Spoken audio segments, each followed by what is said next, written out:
I mean, what do you say about this?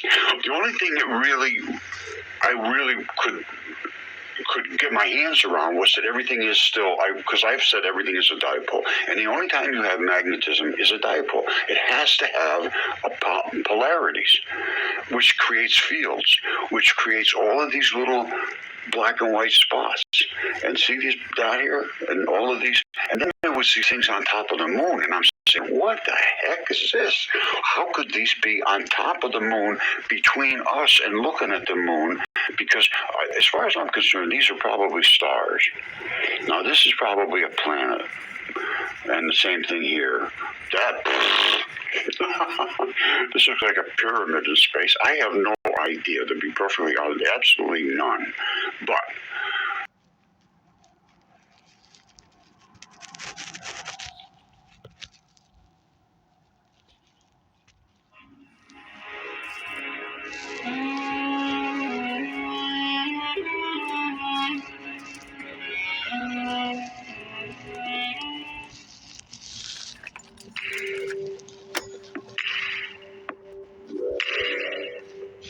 and they worshipped the dragon which gave power unto the beast.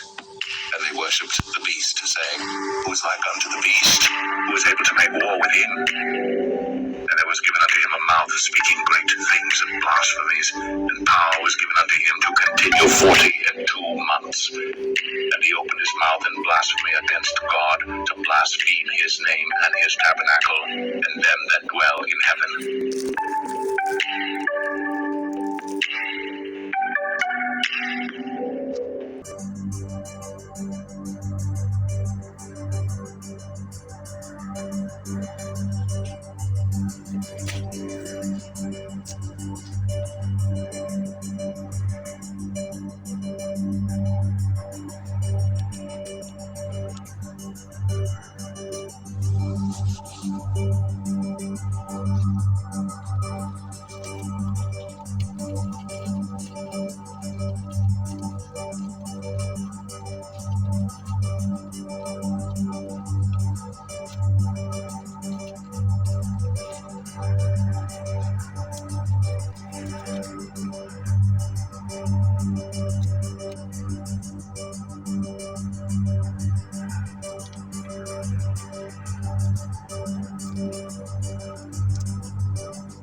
Is to show viewers that we are living in the very last days, according to the Holy Bible. This footage from the south-facing weather camera located in Kiana, Alaska, shows 3 different planets in one frame. One of them is actually a moon, and the other 2 are larger planets. The moon is orbiting the planet that it is closest to. And then in the last few frames, it all disappears into the atmospheric chemicals. These images just came in this morning from one of the Colorado FAA cameras. At first glance, this looks like a normal sunrise, but we soon discover that this isn't the sun. The light source is passing in front of a huge, close, fast-rotating planet that we've seen many times in these videos. Notice that the manufactured light passes in front of this planet, while the real sun passes behind. This is how multiple daily eclipses are concealed from view. Of course, we could never actually see a celestial object like this behind the real sun 93 million miles away. Not with these FAA cameras. Since we see this planet every single day at the same time, we can assume it is in orbit around the Earth. In previous videos, we saw this planet eclipsing the moon as well, so this tells us it is very close to the Earth. And we know that this is not a lens flare of the sun for many reasons. The most obvious reason is its fast rotation. It makes one full rotation every 5 hours. Our sun only rotates once every 27 Earth days. Here is a video from Canada showing the manufactured light passing over top of another object. Now, some of you have seen this older footage from Canada where the real sun is eclipsed for 4 hours every single day by this object, every day of the year. And it is best viewed from this camera in Attawapiskat, Ontario in Canada. After the sun rises, it appears to shrink down to 1/5 its size as the landscape and sky suddenly darken in response to the shrinking sun.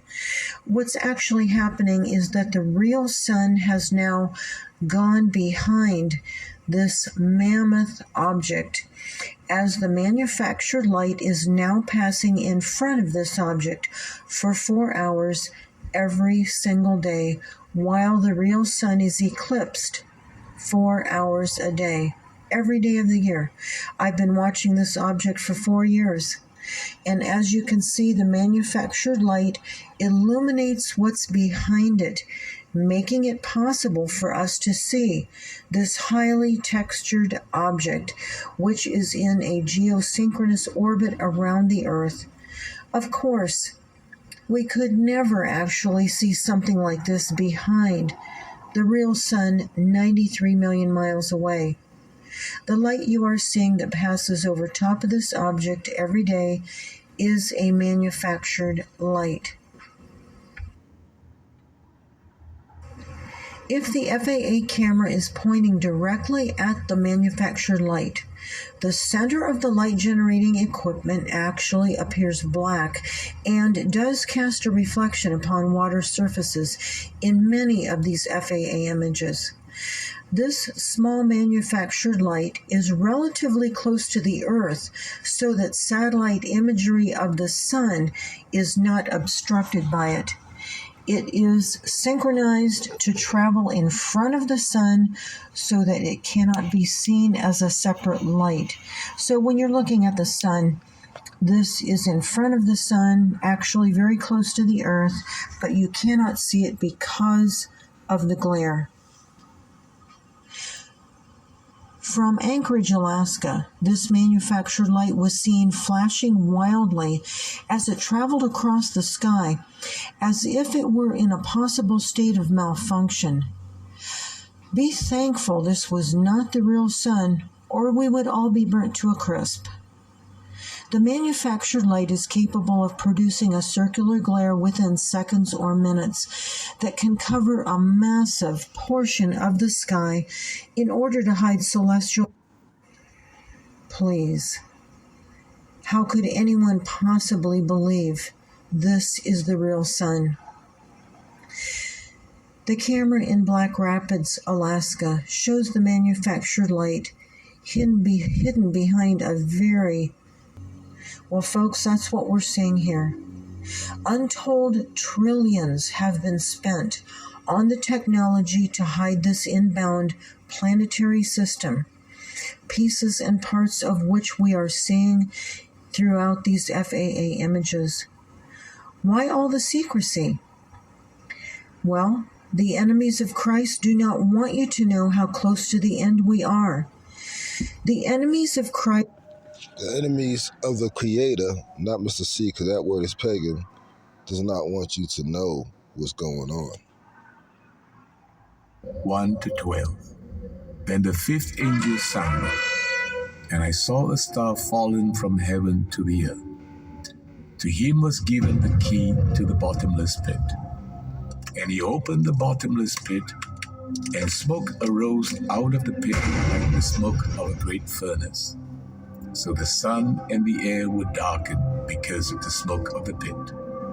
Then out of the smoke locusts came upon the earth, and to them were given power, as the scorpions of the earth have power. They were commanded not to harm the grass of the earth, or any green thing, or any tree, but only those men who do not have the seal of God on their foreheads. And they were not given authority to kill, but to torment them for 5 months. Their torment was like the torment of a scorpion when it strikes a man. In those days, men will seek death and will not find it. They will desire to die, and death will flee from them. The shape of the locust was like horses prepared for battle. On their heads were crowns of something like gold, and their faces were like the faces of men. They had hair like women's hair, and their teeth were like lions' teeth. And they had breastplates like breastplates of iron. And the sound of their wings was like the sound of chariots, with many horses running in the battle. They had tails like scorpions, and there were stings in their tails. Their power was to put men 5 months. And they had as king over them the angel of the bottomless pit, whose name in Hebrew is Abaddon. But in Greek, he has the name Apollyon. One woe is past. Behold, still 2 more woes are coming after this thing.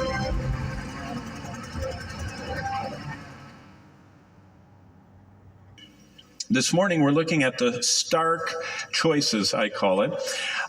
Basically, what we're going to see in a little bit when we get to Revelation, they actually are a representation of a kind of person. And those characteristics give rise to this creature, this is the locust as described by Swedenborg and by the Bible. So every part there, we didn't make this up. This is exactly, they're called locusts, but this is what they looked like. And every detail in there has meaning. And this is an effigy of a kind of person whose mind has been overthrown by this religious zombieism, if you will. This teachings matter, being in a club matters, love doesn't matter. This is actually, if you read Swedenborg's take on it, that he was making a critique also of the church of his time, saying it was full of people like these locusts. So let's go in bit by bit and decode who is a locust among us? What part of me is a locust? Where do I lean locust? So first of all, we want to look at the head. And this general region is an image of this kind of mindset's inflated self-perception. And detail by detail, we see what that means. First of all, there was gold crowns on their head. And Swedenborg says this is a belief with these people that they were conquerors, or that they were going out they could go out and subjugate other people to their will or to their way of thinking. Then we have these faces of men, a face like a human male. Swedenborg says a man is an image of wisdom. So because they believed they were wise, they appeared like this. But it doesn't stop there. They also, so nobody's left out, they have hair like women's hair. Swedenborg says a woman is an image of an affection. So hair also is an image of truth, or in the opposite sense of this distortion of truth, of their sense-oriented volition. So their will that is very external or superficial. Plus, you can see them a little bit in there. They just happen to have teeth that were like lion's teeth. Now, that meant, according to Swedenborg, that they were confirmed in falsities. They believed that they have great power from these ideas, and that they also were sense-oriented or superficial in their intellect. Teeth signify the ultimates of our life, the outermost things. And when these outermost things, or these external ideas, are separated from interior things, meaning when ideas about the world are separated from love and these higher concepts, they do actually do violence to the truth, just like teeth of a lion do violence to good affections like animals and those kinds of things. All right, that's just the head. There's a lot more detail to go. The whole body of these creatures is an image of their fanatical certainty in their ideas, and what this does to them and to the people around them. So they were like horses prepared for battle, Swedenborg says. And Swedenborg says that was an image, that they were convinced that their biblical reasoning was the truth. In Swedenborg's day, these were people who had the Bible, and they had a certain belief about life. And you could see people like this today, that this is what the Bible says about life, and I know it's the truth. And horses are generally a symbol for the human intellect or understanding. And war means reasonings and arguments. So they were ready to argue against anyone who thought differently than they did. You also happen to have a horse wearing a breastplate like iron. And this represented their arguments that they had crafted from these fallacies, which they believed were irrefutable. This is airtight. Nobody can change my mind. Sort of fanatical fundamentalism.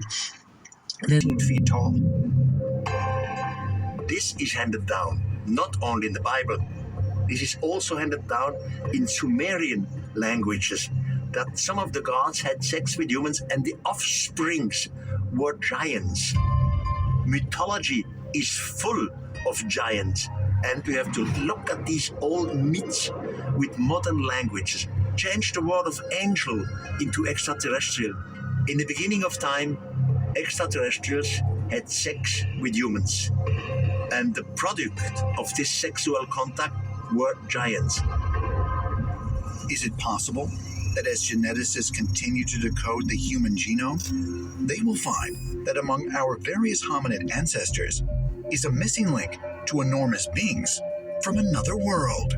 Ancient DNA is perhaps, for me, the most important area of study in all of my work, because there is the potential chance here that we could find direct evidence of the ancestors of modern humans. I suspect we'll find lineages of a race of giants. Could it be that just like some humans have traces of Neanderthal DNA, there could still be similar traces of alien human giants that scientists have yet to discover? Ancient astronaut theorists believe the answer is a profound yes, and suggest further insights could be revealed in early Judaic texts, which give a curious description of the world's first man, otherwise known as Adam. The Book of Genesis, Chapter 6, placed just after the story of creation and the generations of Adam and Eve. This section of the Hebrew Bible contains a curious passage. There's a very interesting teaching in older Kabbalistic traditions that dates back to temple times. Legend states that Adam originally was, by our definition, a giant. That the original Adamic race was not of the same physical stature as we human beings are today. Some claim that the original Adamic race were giants. Is this a legend of symbolism, or is there something actual to it? Was the biblical Adam a giant? Could it be that all of humanity is descended from a race that was of a much greater stature? And that there was a time on Earth when giants were prevalent and humans were the anomaly? When we look at the modern evolutionary cycle for human beings, it's still put on the shoulders of Darwinistic views. So anything that steps outside of those viewpoints is usually greatly challenged. Mainstream science has had a very hard time wrapping their head around the idea that there could have been a lost race, part extraterrestrial, part human. In mythology, the giants were a fact. They did exist. What we are missing are the bones of giants. From time to time, anthropologists found some big bones.